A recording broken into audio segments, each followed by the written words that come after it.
Welcome aspirants. पहले academy के online platform पे आपका स्वागत है। मैं अजय चौधरी। और पहले एकेडमी का जो ऐप है वो प्ले स्टोर पे अवेलेबल है। गो डाउनलोड इट। ठीक है। और दूसरी बात कि जो टेलीग्राम चैनल है वो आप जरूर ज्वाइन करें, जो पहले एकेडमी जयपुर के नाम से है। क्योंकि जो भी वीडियो नए वीडियोस की जानकारी होगी, टेस्ट सीरीज हो गई और पीडीएफ हो गई, जो भी हम यहाँ पढ़ेंगे उसकी पीडीएफ यहाँ पे शेयर की जाएगी, तो आप ये जरूर ज्वाइन करें। ठीक है। पिछला वीडियो जो हमने देखा वो था रेगुलेटिंग एक्ट और चार्टर एक्ट। ठीक है। और रेगुलेटिंग और चार्टर एक्ट इसलिए जरूरी है पढ़ना, आगे जो भारत शासन अधिनियम आएंगे वो भी, क्योंकि जो भारतीय संविधान का निर्माण है तो उसका जो ऐतिहासिक पृष्ठभूमि है उसको समझने के लिए हम सब वो पढ़ रहे हैं। तो एक बार हम एक दो डाउट्स हैं जो पिछले वीडियो में बच्चों ने पूछे हैं, एक तो वो क्लियर करेंगे। दूसरा एक माइनर करेक्शन है, मैं आपको बताऊंगा अभी स्लाइड में, तो आप वो कर लेना। ठीक है। फिर हम आज का जो अगला टॉपिक है वो पढ़ेंगे। तो पिछली बार जिस जो हमने देखा था, ईस्ट इंडिया कंपनी का शासन और ताज का शासन। ठीक है। फिर आया रेगुलेटिंग एक्ट 1773 का। तो हल्का फुल्का एक बार फटाफट रिवीजन रिवीजन कर लेते हैं कि गवर्नर को गवर्नर जनरल कहा जाने लगा, बंगाल के गवर्नर को। ठीक है। पहला governor general Lord Warren Hasting, याद कर लेना। 1773 का जो रेगुलेटिंग एक्ट था। 1774 में एक उच्चतम न्यायालय की स्थापना कलकत्ता में की गई थी। ठीक है। और मुख्य न्यायाधीश था एक और 3 अन्य न्यायाधीश थे। फिर उसके बाद जो अगला जो आया एक्ट वो था एक्ट ऑफ सेटलमेंट 1781। ठीक है। फिर उसके बाद हमने देखा था पिट्स इंडिया एक्ट 1784।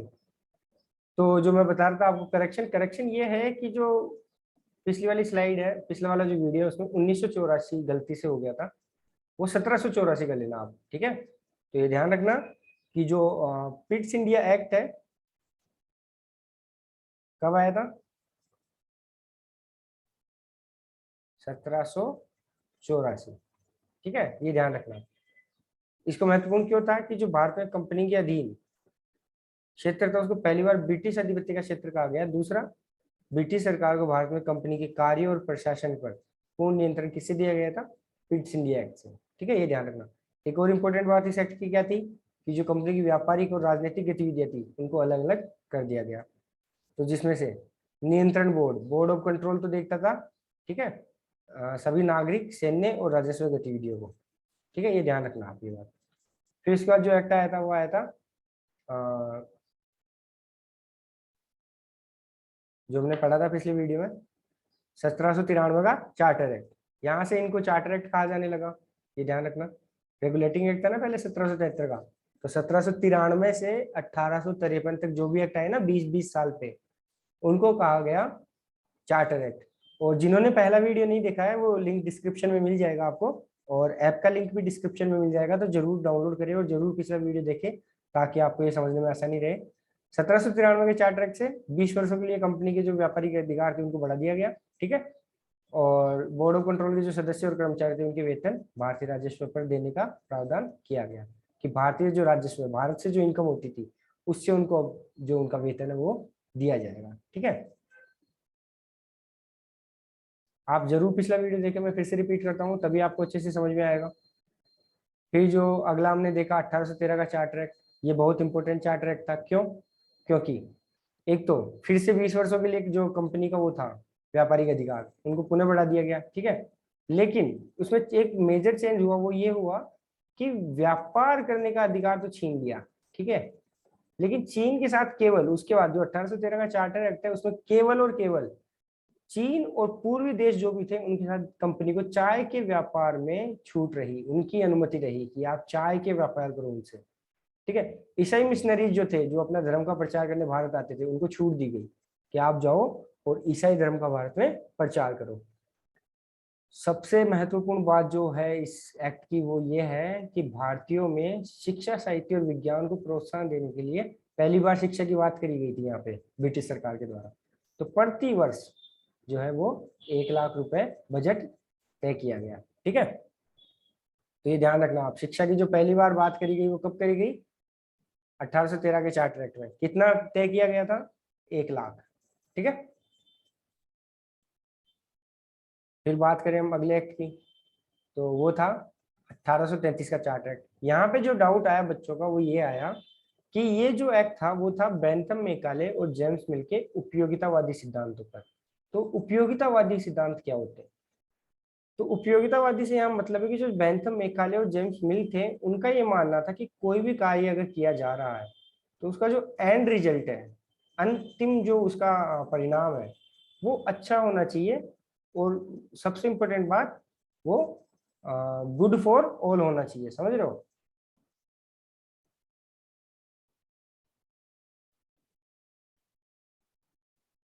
ठीक है। तो उसको उपयोगितावादी का सिद्धांत कहा कि जब जरूरी नहीं कि आप किस मनोवृत्ति से काम शुरू कर रहे हो, ठीक है, अगर उसके परिणाम अच्छे हैं तो वो अच्छा है, काम अच्छा है, कार्य अच्छा है, लोगों को अगर फायदा हो रहा है, ज्यादा से ज्यादा लोगों को फायदा हो रहा है, तो उसी को उन्होंने उपयोगितावादी का सिद्धांत दिया। क्यों? क्योंकि उनका ये मानना था कि जो 1833 का जो चार्टर एक्ट है उससे लोगों को बहुत फायदा होगा, उनका ये मानना था। अब इसमें प्रावधान जो हम देखें, अगर इम्पोर्टेंट इम्पोर्टेंट एक बार फटाफट हम रिवीजन कर रहे हैं, तो जो गवर्नर जनरल था उसको भारत का गवर्नर जनरल कहा जाने लगा, और लॉर्ड विलियम बेंटिंक भारत के पहले गवर्नर जनरल बने। ठीक है, याद रखना आप ये बात। दूसरा जो इसमें इम्पोर्टेंट था, जो लो कमीशन है, विधि आयोग पहली बार 1835 में बना था, मैकाले की अध्यक्षता में। बहुत इंपॉर्टेंट है ये, ठीक है, ध्यान रखना ये बात। और दासता, जो स्लेवरी होती थी, उसको अवैध घोषित किया गया और 1843 में पूर्णतः उन्मूलन कर दिया गया। ठीक है। अब बात करें हम अगले एक्ट की, जो चार्टर एक्ट था 1853 का। 1853 के चार्टर एक्ट में क्या हुआ कि जो सिविल सेवकों की भर्ती हुआ करती थी, जो आईएएस बना करते थे उस दौर में, तो उनके लिए एक खुली प्रतियोगिता, ओपन कंपटीशन व्यवस्था का शुभारंभ किया गया। लेकिन एक बात ध्यान रखने योग्य बात क्या है कि जो वो परीक्षा थी वो केवल लंदन में होती थी। ठीक है, भारतीयों को भी इस परीक्षा में भाग लेने का अधिकार दिया गया।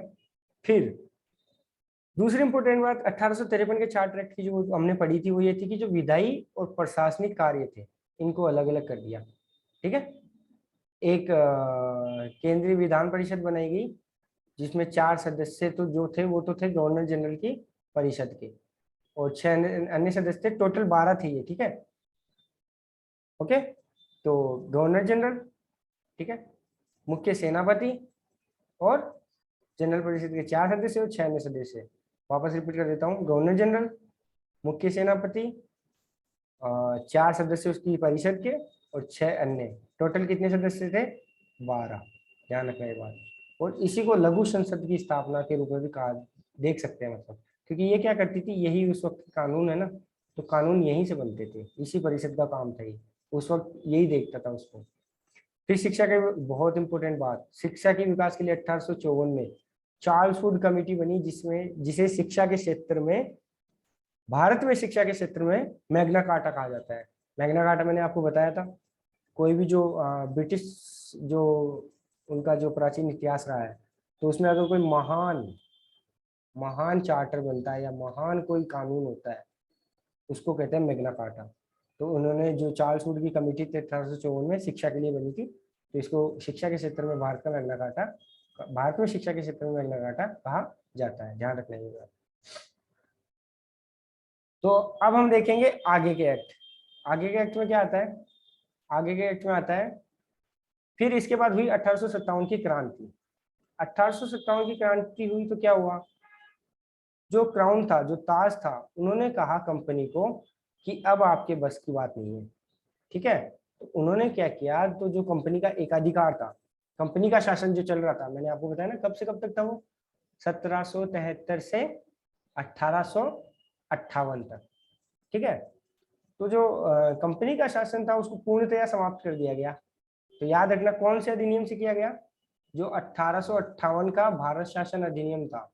ठीक है, इससे कंपनी के शासन को समाप्त कर दिया गया, और इस अधिनियम को भारत के शासन को अच्छा बनाने वाला अधिनियम कहा गया। उन्होंने उन्होंने कहा कि इस अधिनियम से भारत में जो शासन है वो अच्छा होगा, क्योंकि उस वक्त जो 1857 की क्रांति हुई, हमारा पहला स्वतंत्रता संग्राम, पहला विद्रोह, तो उन्होंने देखा कि भारतीयों में जो विद्रोह की भावना है वो पनप रही है, तो यहाँ से उन्होंने जो पूरा कंट्रोल था वो अपने हाथ में ले लिया। ठीक है, और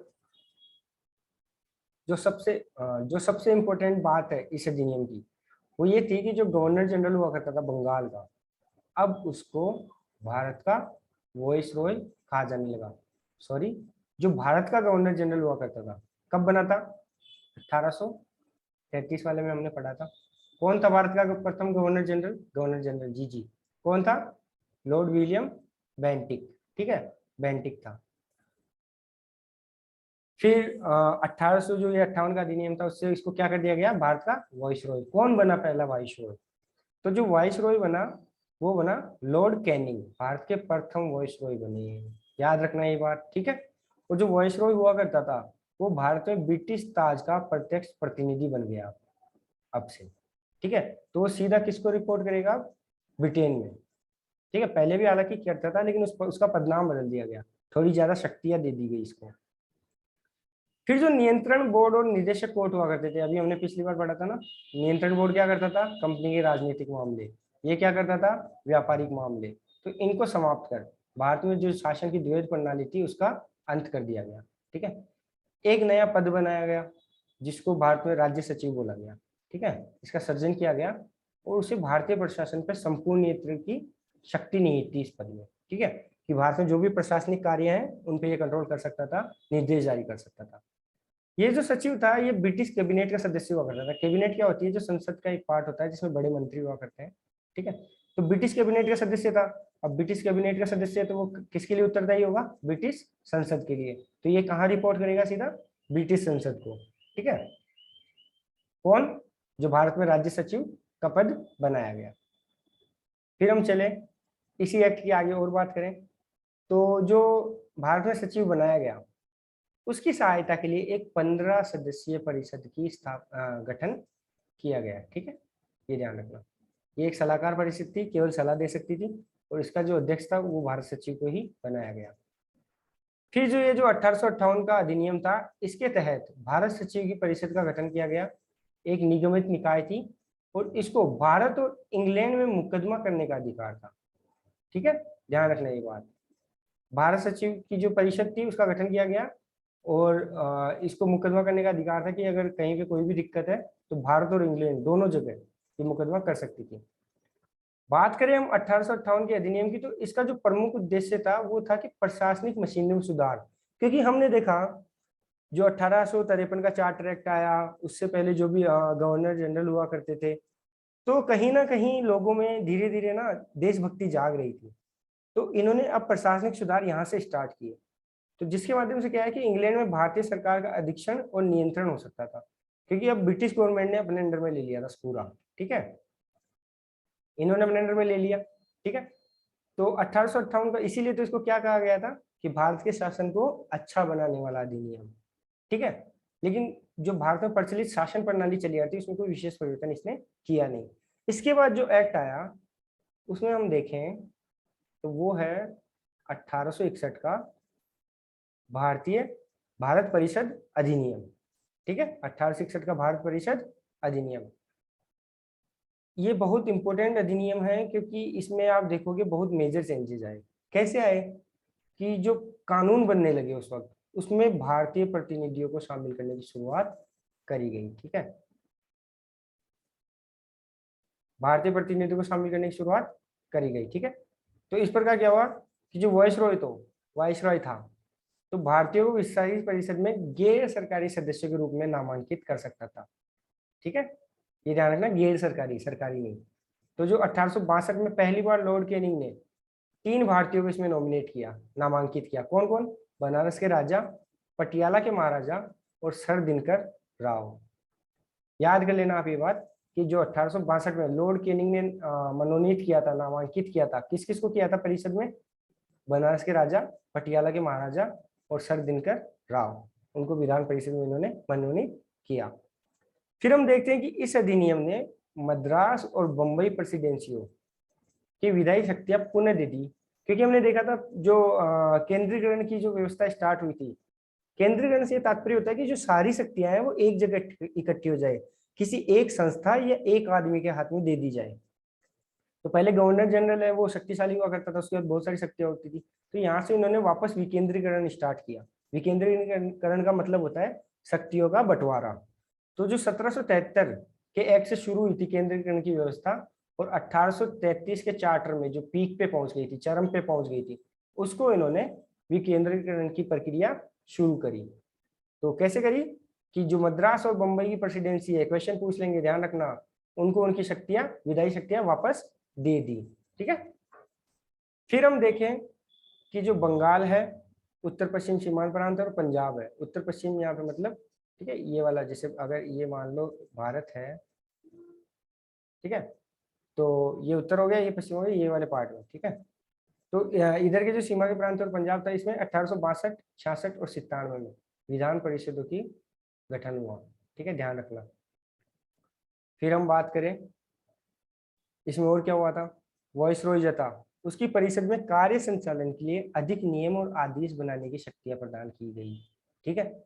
इसने जो लॉर्ड कैनिंग था, 1859 में प्रारंभ की गई पोर्टफोलियो प्रणाली। पोर्टफोलियो प्रणाली क्या होती है कि किसी एक व्यक्ति को एक स्पेसिफिक कि फिक्स कर देते हैं कि आप ये वाला डिपार्टमेंट देखिए। ठीक है, तो उसको पोर्टफोलियो प्रणाली कहते हैं। तो इसके अंदर क्या किया, जो वायसरॉय की परिषद थी उसका एक सदस्य या अधिक सरकारी विभागों का प्रभारी उसको बनाया जा सकता था, कि एक ही आदमी जो है, ठीक है, एक आदमी है कोई, वो मल्टीपल डिपार्टमेंट देख सकता था। इनको पोर्टफोलियो बोलते हैं, जो भी ये डिपार्टमेंट्स होते हैं। ठीक है। तो जो एक सदस्य था वो एक या अधिक सरकारी विभागों का प्रभारी बनाया जा सकता था, और उस विभाग में काउंसिल की ओर से वो अंतिम आदेश पारित करने का अधिकार था उसको। वो इनको सीधा डायरेक्ट कर सकता था। ठीक है, सबको आदेश दे सकता था। ठीक है। तो पोर्टफोलियो प्रणाली को मान्यता किसने दी 1859 में, लॉर्ड कैनिंग ने। ध्यान रखना ये बात, बहुत इंपॉर्टेंट पार्ट है ये वाला, कि वॉइस रॉय को आपातकाल में बिना काउंसिल की संस्तुति के अध्यादेश जारी करने का अधिकार दिया गया।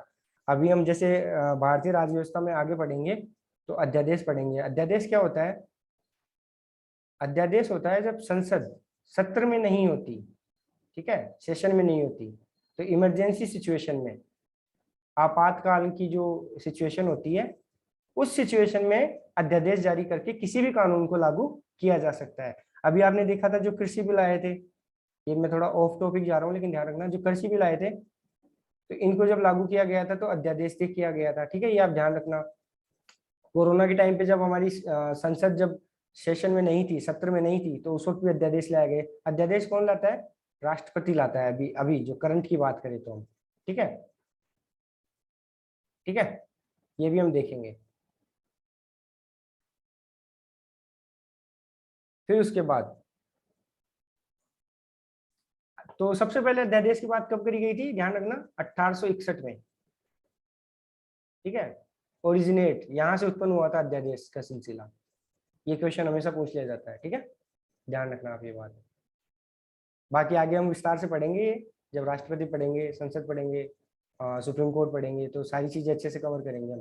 तो आप अभी बिल्कुल कंफ्यूज मत हो ना। अध्यादेश वो होता है जब संसद सत्र में न हो, तो उस वक्त किसी भी कानून को लागू करने के लिए सरकार अध्यादेश ला सकती है। फिर आगे चलते हैं हम।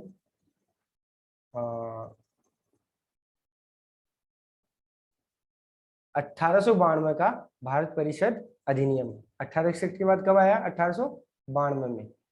अब इसमें क्या आया, जो मेजर चीजें इसमें आई थी, इसकी विशेषता थी वो ये थी कि केंद्रीय और प्रांतीय विधान परिषदों में अतिरिक्त सदस्यों की संख्या बढ़ाई गई। हालांकि बहुमत जो था, अभी भी ज्यादा लोग सरकारी ही थे। ठीक है, तो जो केंद्रीय और प्रांतीय विधान परिषदें थी उसमें गैर सरकारी सदस्यों की संख्या बढ़ा दी गई। किससे, 1892 के भारत परिषद अधिनियम से। फिर बात करें तो विधान परिषद के कार्यों में वृद्धि कर उन्हें बजट पर बहस करने और कार्यपालिका के प्रश्न देने के लिए अधिकृत किया गया। अब आज हम देखते हैं जो वर्तमान में देखते हैं, और पहले जो बजट पे बहस होती थी, जो ब्रिटिश काल में होती थी, तो उसमें बहुत सीमित अधिकार थे मंत्रियों को या किसी भी जो लोग होते थे वहां परिषद के सदस्य, प्रश्न पूछने के बहुत सीमित अधिकार थे। तो इस वक्त उन्होंने फिर जो 1892 का भारत परिषद अधिनियम था, इससे उन्होंने जो भी बजट जारी होता था तो उस पर बहस करने के लिए और कार्यपालिका में प्रश्नों का उत्तर देने के लिए अधिकृत किया। फिर केंद्रीय विधान परिषद और बंगाल चैम्बर ऑफ कॉमर्स में गैर सरकारी सदस्यों के नामांकन के लिए वायसराय की जो शक्तियां थी उनका प्रावधान किया। कि वाइसराय जो है वो गैर सरकारी सदस्य नामांकन कर सकता है, कहाँ पे, विधान परिषद और बंगाल चैम्बर ऑफ कॉमर्स में। इसके अलावा क्या किया गया, जो प्रांतीय विधान परिषद थी उसमें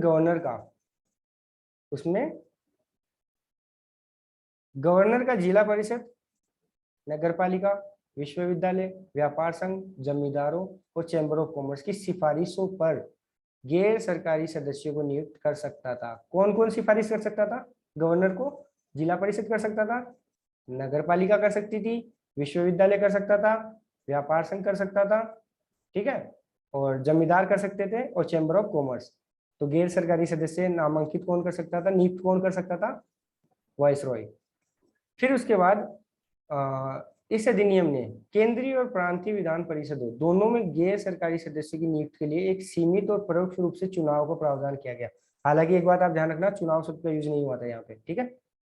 इसे निश्चित निकायों की सिफारिश पर की जाने वाली नामांकन की प्रक्रिया कहा जाने लगा। चुनाव नहीं कहते थे उस चीज को, उसको वो कहते थे कि निश्चित निकाय जो सिफारिश कर रहे हैं तो हम उनको नियुक्त कर देंगे, ठीक है, नामांकित कर देंगे कि इस व्यक्ति को ये पद दिया जाना चाहिए। तो इसको उन्होंने चुनाव शब्द का यूज नहीं लिया इस वजह से। ये था हमारा 1892 का भारत परिषद अधिनियम। अगला हम देखिए जो 1892 के बाद आया, वो आया 1909 का भारत शासन अधिनियम। RS 2016 में क्वेश्चन आया था ये सीधा सीधा फ्री में। क्या आया था कि जो 1909 का भारत शासन अधिनियम था, भारतीय परिषद अधिनियम था, तो उसको मोर्ले मिंटो सुधार के नाम से जाना जाता है, ठीक है। क्वेश्चन आगे बता रहा हूँ मैं क्या आया था। इस अधिनियम को मोर्ले मिंटो के सुधार के नाम से भी जाना जाता है। तो जो क्वेश्चन आया था वो ऐसे था कि उस समय लॉर्ड मोर्ले, वो तो थे भारत इंग्लैंड में भारत के राज्य सचिव, ध्यान रखना, ठीक है। राज्य सचिव जो अभी हमने पीछे पढ़ा था, जिस पद का सृजन किया गया था, तो वो कौन था, लॉर्ड मोर्ले। कब था, 1909 में, ठीक है। मोर्ले मिंटो, किसको कहते हैं मोर्ले मिंटो सुधार, 1909 के भारत परिषद अधिनियम को। तो मोर्ले जो थे वो तो थे भारत के सचिव, और लॉर्ड मिंटो थे भारत में वाइसरॉय। तो क्वेश्चन यही था, 4 ऑप्शंस में पूछा गया था, और पूछा गया था कि एक ऑप्शन ऐसे दे दिया, लॉर्ड मिंटो जो थे वो राज्य सचिव थे, या लॉर्ड मोर्ले जो थे वो वाइसरॉय थे, तो दोनों ऑप्शन गलत। फिर एक ऑप्शन ऐसे था कि लॉर्ड मिंटो भारत में वाइसरॉय थे और लॉर्ड मोर्ले भारत के राज्य सचिव थे, तो वो ऑप्शन सही था। तो ये क्वेश्चन 2016 में पूछा गया था RS में। तो आप एक एक चीज ध्यान से पढ़ना अभी।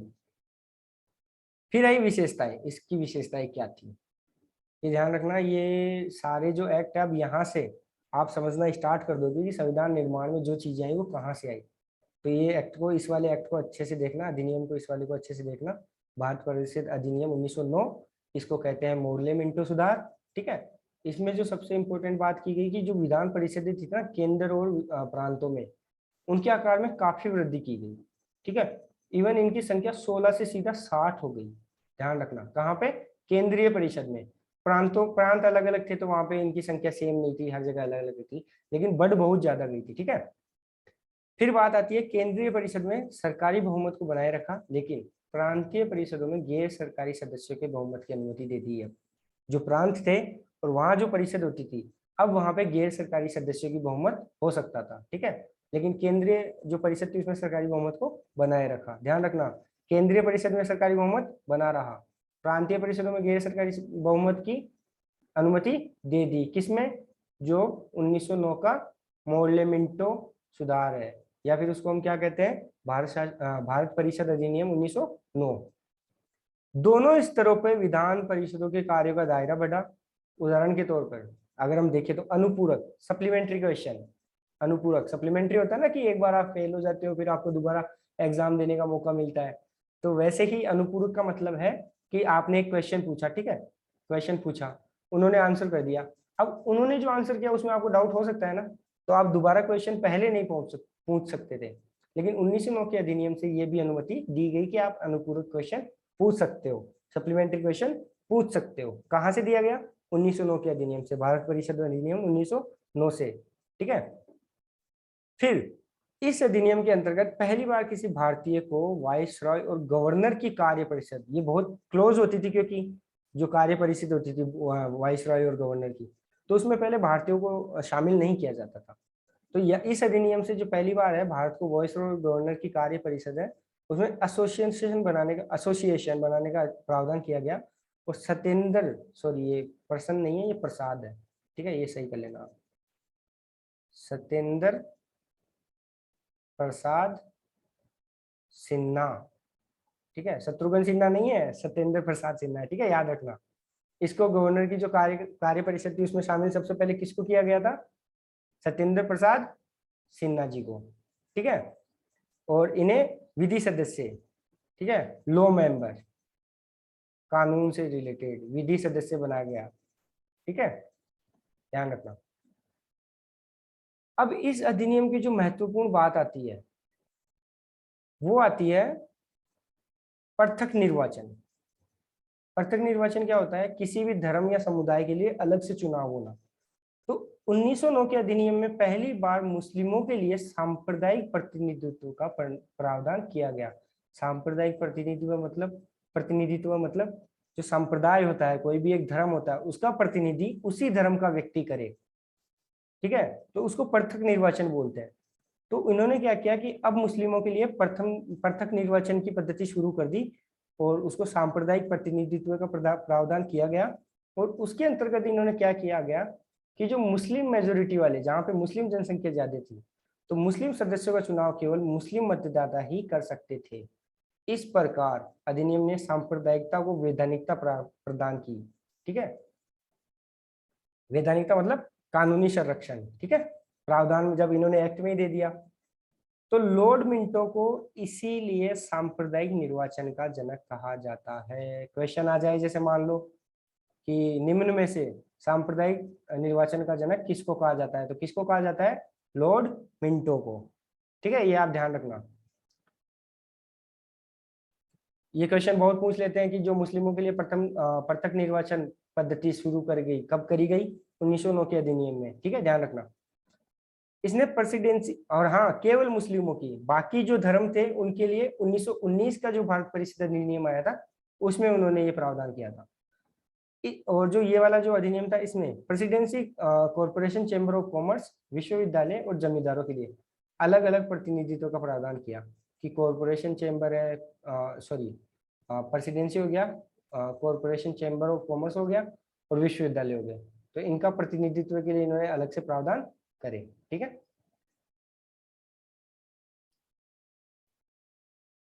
फिर आता है इसके 10 साल बाद भारत शासन अधिनियम 1919। ये भी बहुत महत्वपूर्ण है। क्यों महत्वपूर्ण है? क्योंकि अब है ना, गांधी जी की एंट्री हो चुकी थी। गांधी जी 1915 में भारत आ गए थे, ठीक है।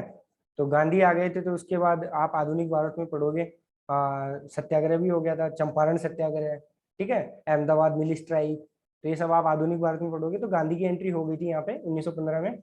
और फिर जो आया ये 1919 में भारत शासन अधिनियम 1919। इसमें इंपॉर्टेंट बात क्या थी कि जो 20 अगस्त 1917 को ब्रिटिश सरकार ने पहली बार घोषित किया कि उसका उद्देश्य भारत में क्रमिक रूप से, मतलब स्लोली स्लोली, धीरे धीरे, क्रम से उत्तरदायी सरकार की, उत्तरदायी सरकार होती है रिस्पॉन्सिबल गवर्नमेंट, उत्तरदायी सरकार, ठीक है, जो मतलब लोक कल्याण की बातें करे, शिक्षा को बढ़ावा दे, तो उत्तरदायी सरकार जिसकी एक जवाबदेही बनती है, अकाउंटेबिलिटी बनती है, तो उसका क्रमिक रूप से बोले हमारा उद्देश्य है भारत में उत्तरदायी सरकार की स्थापना करना। तो ये कब कहा था ब्रिटिश गवर्नमेंट ने? 20 अगस्त 1917 को घोषित किया था। तो क्रमिक रूप से ही इसी क्रम में 1919 में इन्होंने एक अधिनियम लाया जिसको कहा गया भारत शासन अधिनियम 1919, जो 1921 से लागू हुआ था। और इसी अधिनियम को, ठीक है, मोंटेगू चेम्सफोर्ड अधिनियम कहा जाता है। मोंटेगू चेम्सफोर्ड सुधार। जो 1909 वाला था वो हमने देखा था, उसको क्या कहते हैं? Morley Minto. ध्यान रखना, कंफ्यूज मत होना, ठीक है। जो 1909 का था वो तो था मोरले मिंटो, ठीक है। और जो 1919 का है उसको कहते हैं मोंटेगू चेम्सफोर्ड सुधार, ठीक है। फिर वही जैसे उसमें था, अपन ने देखा था जो मोरले थे वो तो क्या थे, उस वक्त भारत के राज्य सचिव थे, और जो मिंटो थे वो वॉइस रॉय थे। सेम इसमें ऐसा ही है। जो मोंटेगू है, जो पहले नाम आ रहा है, ध्यान रखना, वो भारत के राज्य सचिव थे, और चेम्सफोर्ड भारत के वॉइस रॉय थे। ये याद रख लेना दोनों में, मोरले मिंटो में भी और मोंटेगू चेम्सफोर्ड में भी, कि जो पहले नाम आ रहा है वो भारत का राज्य सचिव, बाद में नाम आ रहा है वो वॉइस रॉय। ठीक है, इससे आपको याद करने में आसानी होगी। ठीक है, तो इसको क्या कहा गया, मोंटेगू चेम्सफोर्ड सुधार। इसकी विशेषताएं अगर हम देखें तो इसकी विशेषताएं थी कि इसने प्रांतीय विषय को पुनः दो भागों में विभक्त कर दिया गया, हस्तांतरित और आरक्षित। विषय से यहाँ मतलब है कि किन किन चीजों पे कौन कानून बना सकता है। ठीक है, जैसे कि शिक्षा हो गया, जंगल हो गया, शिक्षा हो गया, क्या कहते हैं उसको, एम्प्लॉयमेंट, रोजगार हो गया। तो अलग अलग विषय होते हैं, रक्षा हो गया। ठीक है, तो जो प्रांत के जो विषय थे इन्होंने इनको दो भागों में विभक्त कर दिया, एक हस्तांतरित और एक आरक्षित। जो हस्तांतरित विषय थे उनको तो जो है कि गवर्नर का सीधा शासन होता था। ठीक है, और उस कार्य में उन मंत्रियों की सहायता लेता था जो विधान परिषद के प्रति उत्तरदायी थे। ठीक है, वापस रिपीट कर देता हूँ, जो हस्तांतरित विषय थे, ठीक है, इनमें गवर्नर जनरल का शासन था और वह उन मंत्रियों की सहायता लिया करता था जो विधान परिषद के प्रति उत्तरदायी होते थे। दूसरी ओर आरक्षित विषयों पर गवर्नर नगरपालिका नहीं, कार्यपालिका परिषद की सहायता से शासन करता था, जो विधान परिषद के प्रति उत्तरदायी नहीं था। ठीक है, आरक्षित विषयों पे वो किनकी सहायता लेता था, आरक्षित पे कार्यपालिका परिषद की, जो उसके प्रति उत्तरदायी नहीं था विधान परिषद के प्रति। और जो हस्तांतरित विषय थे उनको जो वाइसरॉय था, ठीक है, गवर्नर होता था, तो वो किनकी सहायता लेता था, उन मंत्रियों की जो विधान परिषद के प्रति उत्तरदायी थे। एक बार अब ये ध्यान से पढ़ लेना, और मैं फिर से रिपीट कर देता हूँ, लोड लेने की जरूरत नहीं है, पीडीएफ आपको चैनल में मिल जाएगी, चैनल जरूर ज्वाइन कर लेना, ऐप जरूर डाउनलोड कर लेना, और अगर पिछला वीडियो नहीं देखा है तो वो जरूर देख लेना। ठीक है, अब जो ये इन्होंने हस्तांतरित और आरक्षित विषयों में विभक्त किया, और शासन की ये क्या है, दोहरी व्यवस्था हो गई। ठीक है, कि कुछ विषय ये हो गए, कुछ विषय ये हो गए, और उसमें एक में वो उनकी सहायता ले रहा है जो विधान परिषद के प्रति उत्तरदायी है, और दूसरे में कार्यपालिका परिषद की सहायता ले रहा है जो उत्तरदायी नहीं है। ठीक है, तो इस व्यवस्था को कहा गया द्वैध शासन व्यवस्था। ठीक है, और इसको इसी को डायरकी सिस्टम भी कहते हैं। आप अगर इंग्लिश में पढ़ोगे तो इसको यूनानी शब्द है एक डायरकी, तो इसको डायरकी सिस्टम। हालांकि ये व्यवस्था काफी हद तक असफल रही थी। ठीक है, ये ध्यान रखना। फिर हम बात करें कि इस अधिनियम में और क्या हुआ था। 1919 का जो अधिनियम था, जिसको हमने क्या कहा, मोंटेगू चेम्सफोर्ड भी कहा, तो इस अधिनियम में और क्या हुआ था। तो इस अधिनियम में पहली बार देश में द्विसदनीय व्यवस्था, और एक सेकंड मैं इसको साइड कर देता हूँ, सॉरी, देश में पहली बार द्विसदनीय व्यवस्था, दो सदन होते हैं ना, आज हम देखते हैं कि एक आप देखते हो जो होता है, एक सेकंड मैं इसको साइड कर देता हूँ,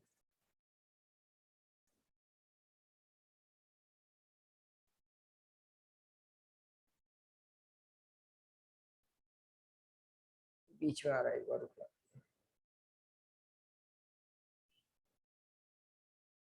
ठीक है, एक बार आप देख लीजिए कि देश में पहली बार द्विसदनीय व्यवस्था करी गई और प्रत्यक्ष निर्वाचन की व्यवस्था प्रारंभ की गई।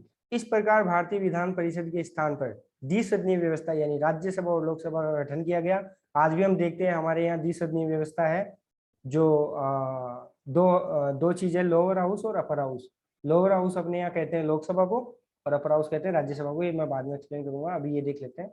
तो जो द्विसदनीय व्यवस्था थी वो कब से स्टार्ट करी गई, 1919 वाले अधिनियम से। ठीक है, लोकसभा और राज्यसभा का गठन पहली बार इसी से किया गया था। ठीक है, ध्यान रखना आप, दोनों सदनों के बहुसंख्यक सदस्यों को प्रत्यक्ष निर्वाचन के माध्यम से निर्वाचित किया जाता था। ठीक है, प्रत्यक्ष निर्वाचन। ठीक है, तो प्रत्यक्ष निर्वाचन की पद्धति भी कब स्टार्ट करी गई, 1919 में। ठीक है, द्विसदनीय व्यवस्था कब स्टार्ट करी गई, 1919 में। ठीक है, अब इसके अनुसार क्या होता था, जो वाइसराय की कार्यकारी परिषद होती थी उसमें 6 सदस्यों में से कमांडर इन चीफ को छोड़ के, कमांडर इन चीफ जो रक्षा संबंधी मामले देखता था, उसको छोड़ के 3 सदस्यों का भारतीय होना आवश्यक था। ठीक है, 6 होते थे किसमें, जो वाइसरॉय की कार्यकारी परिषद होती थी, उसमें से अब कितने भारतीय कर दिए, 3। जरूरी है कि 3 तो भारतीय होने ही चाहिए। फिर हमने देखा कि कानून ने, जो इसमें क्या है कि मताधिकार भी प्रदान किया, मताधिकार लेकिन कुछ बेसिस पे सीमित था। ये कैसे था कि जिसकी संपत्ति ज्यादा है, कर अच्छा पे करता है, कर मतलब टैक्स, ठीक है, कंफ्यूज मत होना, जो टैक्स देता है, या शिक्षक, सॉरी, शिक्षा के आधार पर, ठीक है, जो पढ़ा लिखा है, तो उनके आधार पर सीमित संख्या में लोगों को मताधिकार प्रदान किया गया। अब जो हम इसका नेक्स्ट जो प्रावधान देखेंगे 1919 का, जो ये मोंटेगू चेम्सफोर्ड सुधार जिसको हम कहते हैं, वो बहुत इंपॉर्टेंट है। आप ध्यान से देखना एक बार कि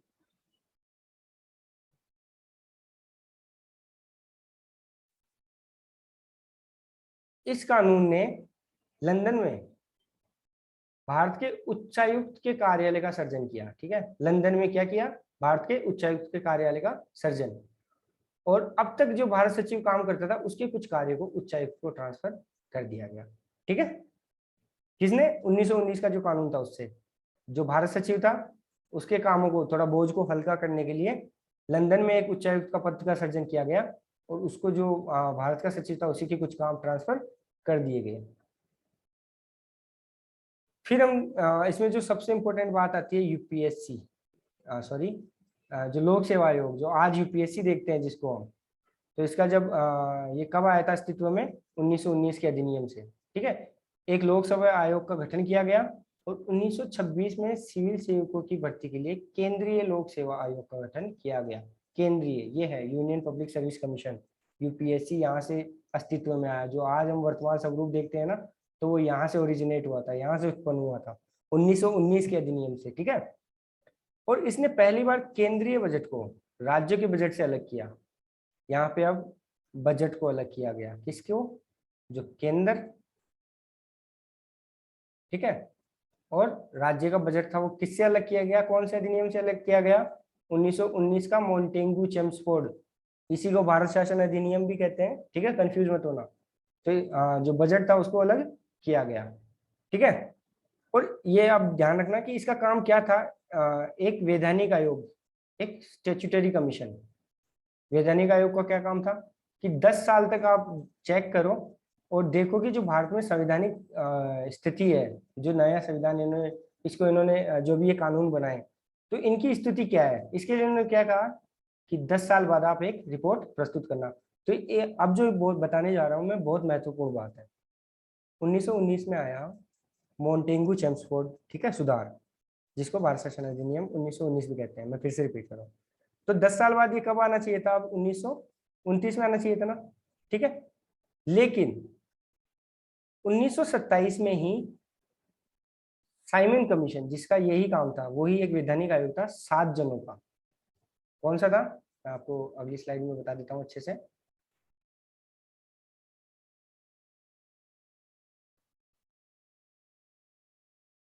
अभी मैंने बताया कि उसको 10 साल बाद आना था, लेकिन 1927 में ही, 2 साल पहले ही 7 सदस्यीय वैधानिक आयोग आया रिव्यू करने के लिए, देखने के लिए, क्या देखने के लिए, कि आप जाओ भारत में देखो कि जो संविधान की स्थिति है वो कैसी है, क्या कानूनों में सुधार होना चाहिए था। अब इसमें जो अध्यक्ष था इसका, वो था जॉन साइमन। ठीक है, sir John Simon, Simon commission.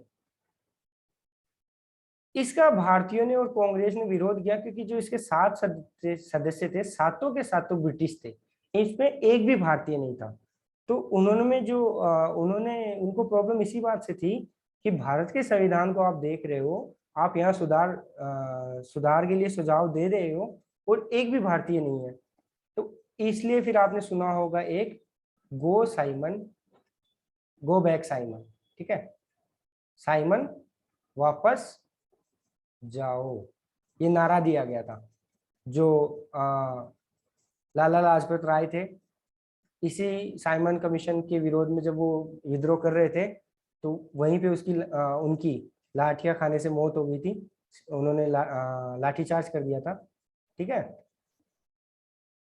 तो ये कब आया था, साइमन कमीशन कब आया था, 1927 में। ठीक है, भारत आया था 1927 में, और इसने रिपोर्ट दी थी 1930 में। ठीक है, तो इसने क्या सुझाव दिए कि जो द्वैत शासन प्रणाली और राज्यों में सरकारों का विस्तार है, ब्रिटिश भारत संघ की स्थापना है, सांप्रदायिक निर्वाचन व्यवस्था है, इनको आप जारी रखो। ठीक है, हमने देखा ना, जो एक चीज मिस हो गई, मैं आपको बता देता हूँ एक बार।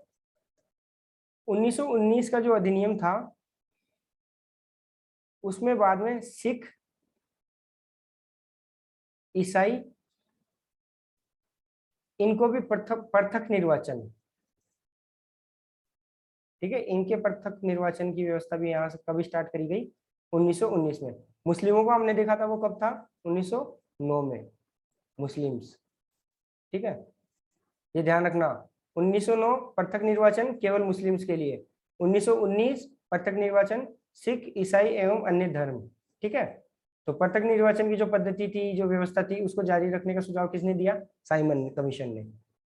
फिर आयोग के प्रस्ताव पर विचार करने के लिए ब्रिटिश सरकार ने, ठीक है, ब्रिटिश भारत और भारतीय रियासतों के जो प्रतिनिधि थे, उनके साथ गोलमेज, राउंड टेबल कॉन्फ्रेंस, ठीक है, जिसको गोलमेज सम्मेलन बोलते हैं, ये हुए थे, 3 हुए थे, ध्यान रखना। ठीक है, ये आप आधुनिक भारत में विस्तार से पढ़ोगे।